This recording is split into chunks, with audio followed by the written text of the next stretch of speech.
અમૃતનું જળ છંટકાણું એક હરિદ્વાર, ઇલાહાબાદ અને નાસિક. આ ત્યાં કુંભના મેળા થાય. કુંભ મેળા થવાનું કારણ એ કે ત્યાં અમૃતના ટીપા પડ્યા એટલે કુંભનો મેળો કરવામાં આવ્યો. ત્યારબાદ કળશમાં અમૃત હતું અને દેવ અને દાનવો લડતા હતા.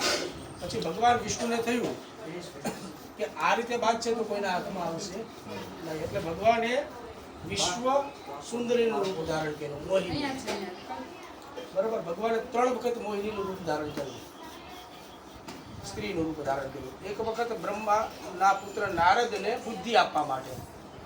નારદજી બ્રહ્મચારી હોવા છતાં નારદજીને ભગવાનનું રૂપ જોઈને એની સાથે લગ્ન કરવાનું મન થયું એટલે ભગવાને નારદજીને વાંદરાનું સ્વરૂપ આપ્યું. એટલે નારદજીએ ભગવાનને શ્રાપ આપ્યો હતો કે જેવું તમે મારું વાંદરા જેવું મોઢું બનાવ્યું એવું તમારે એક જન્મમાં વાંદરાની